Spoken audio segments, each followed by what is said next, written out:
Olha, é uma honra e uma satisfação muito grande receber aqui a participante do grupo da Masters, Maria Almeida. Maria, muito legal ter você aqui. Que você participa nesse livro, Entre Drones e Dinossauros, com o capítulo Estratégias Essenciais para o Crescimento em Liderança.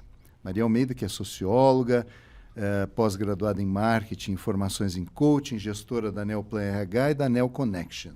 Já atua aí há quase 2 décadas na formação de líderes, né? Por que esse tema te chamou a atenção e você resolveu trazer ele para dentro do livro?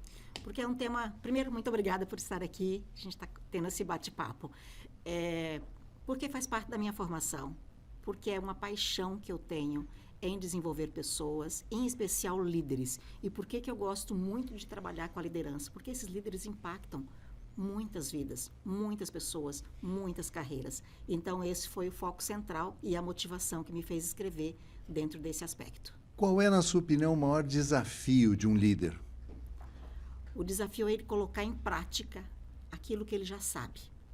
Como assim, Maria, a dificuldade? Sim, né? Como Marshall Goldsmith, que é das minhas formações em coach, diz, o líder tem a facilidade do know-how, mas a dificuldade do show-how, que é demonstrar, colocar em prática todas as suas competências em prol, não só do time de trabalho, mas em prol do negócio, da companhia. Isso é mais ou menos parecido com aquela expressão que a gente usa assim, sabe como fazer, mas não sabe transmitir isso, não sabe mostrar.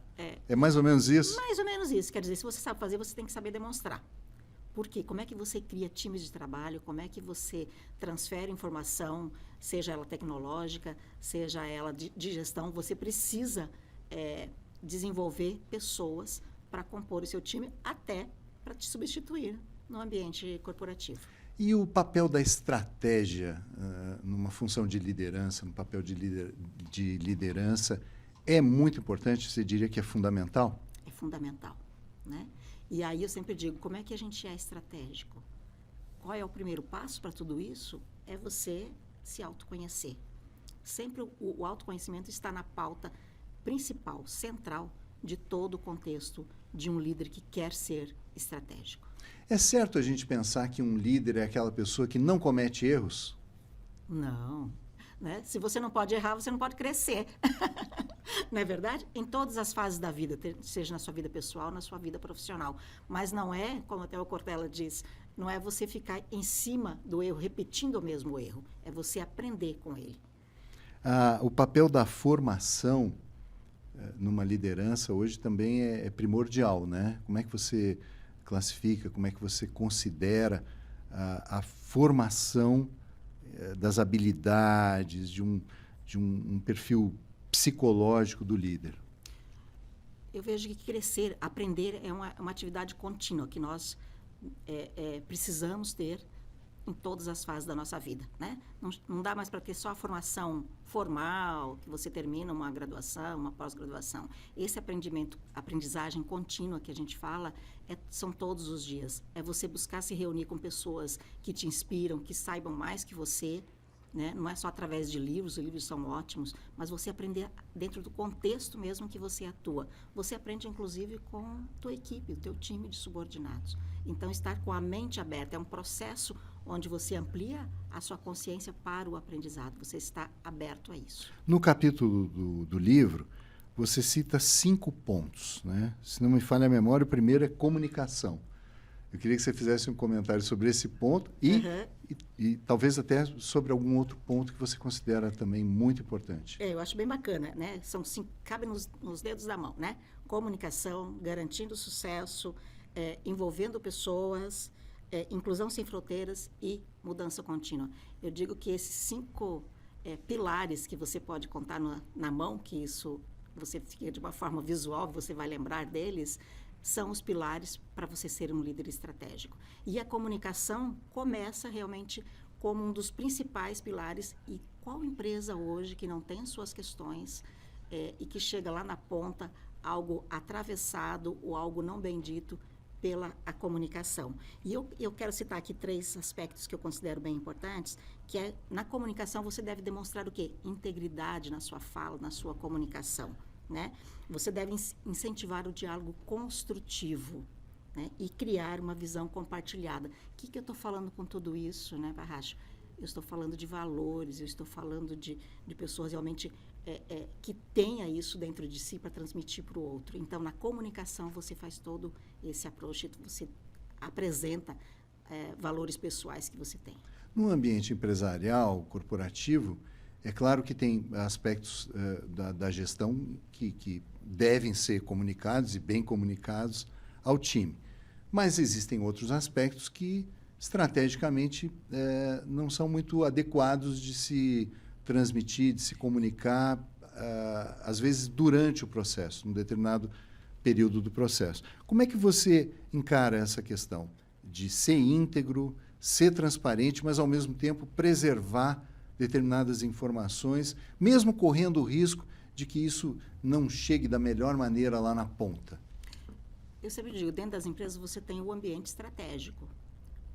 Tudo pode ser dito, mas no momento correto e para as pessoas que realmente vão fazer o melhor uso daquela informação. Dependendo do nível hierárquico que você tem as pessoas, nem todo mundo precisa saber tudo. Porque o que essas pessoas vão fazer com a informação? Sempre digo, quando me fazem uma pergunta que, de repente, te deixa mais ou menos de saia justa, vamos assim dizer, você pergunta, o que você vai fazer com essa informação? A que ela te serve? Né? Então, vamos tentar atrair informações ou repassar informações, aquelas que realmente têm um cunho estratégico, que ela vai fazer a diferença na vida das pessoas ou no teu time de trabalho. A gente pode dizer que o liderado, né, a pessoa que participa da equipe, que faz parte do time, ele percebe alguma fragilidade na integridade ou na transparência da comunicação de um líder? Sem dúvida nenhuma, né? Não tem como você, o tempo todo, eu sempre digo, qual é o melhor ponto para o sucesso? É quando você é verdadeiro. E verdadeiro, como você bem citou agora, só reforçando, não é você dizer tudo, mas a forma como você diz. E aquilo que você diz, você tem que bancar, no sentido de fazer acontecer, né? Se é um projeto novo ou a empresa está indo para tal rumo e o que você falou realmente aconteça. Então, esse olhar criterioso para você passar uma informação, eu acho ela bem, bem importante, porque você, depois da palavra dita, você retornar, ela é muito mais complexa. Né? Uhum. Bom, você aborda também o pilar da gestão das pessoas numa organização, né? Queria que você comentasse um pouco sobre isso. Uma tarefa bem desafiadora também, né? Tanto que, às vezes, eu encontro nas empresas pessoas que não querem o papel de liderança de pessoas. Né? Acontece isso? Acontece. Tem pessoa que fala, poxa, eu vou te dar tal promoção. Poxa, eu não quero, eu quero ficar técnico, eu quero ficar Não aqui. quero virar chefe? Não quero virar chefe, porque ele sabe muito bem o que é sentar na cadeira de um líder. Né? Então, é muito fácil você ter uma crítica, você ter um olhar mais pontual, mas experimenta sentar na cadeira dele. Né? E aí a gente fala aí até da comunicação empática, que é você realmente sentar na cadeira do outro e falar assim, puxa, será que eu faria melhor ou faria diferente? Pode ser que sim, pode ser que não. Né? E um dos pilares mesmo da liderança é essa gestão de pessoas, que é envolver as pessoas. Como é que você atrai, como é que você retém os talentos da sua organização? Não é raro a gente encontrar pessoas que trabalham numa companhia por causa do seu gestor. Uhum. Né? Lógico que o ideal é você trabalhar pela companhia. Por que eles trabalham por esse gestor? Porque ele envolve as pessoas, ele constrói parcerias, né? Ele está ali de verdade e compartilha essa liderança. Você acha que a empatia pode, de alguma maneira, fragilizar a liderança? De maneira alguma. De maneira alguma. Porque você está no seu autoconhecimento. E você ser empático, você trazer a pessoa para jogar junto, você ter compaixão por ela, eu acho, primeiro, um ato de humanidade. Né? E o líder tem que ser humano nesse aspecto, não o fragiliza de forma alguma, só o fortalece. Hoje, nas empresas, também existe um conceito muito forte, que é a inclusão. De que forma o líder pode e deve abordar essa questão e tornar ela uma ação efetiva da empresa? Esse é um tema que dava para uma palestra inteira, né? Visto agora que cada vez mais nós temos acesso de informação mundial, né? E essa foi uma pesquisa que o próprio Marshall fez com vários executivos mundiais para chegar nesses 5 pilares que a gente comentou. E um deles, muito importante, é essa inclusão sem fronteiras que ele trata e que nos formou nisso daí. O que ele considera 3 pontos que mais se destacaram nessa pesquisa com os executivos mundiais? Que inclusão sem fronteiras é empoderar as pessoas.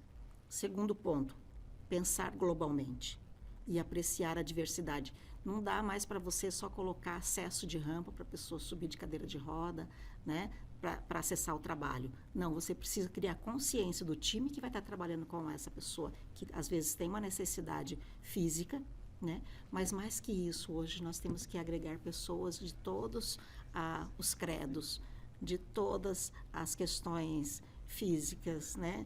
Todos os segmentos da sociedade. Segmento, né? Escolhas, quer dizer, você não tem mais... O importante é a competência da pessoa, né? Não é porque é a mulher que assume um cargo maior, não é porque é o homem que assume um cargo maior e ganha mais.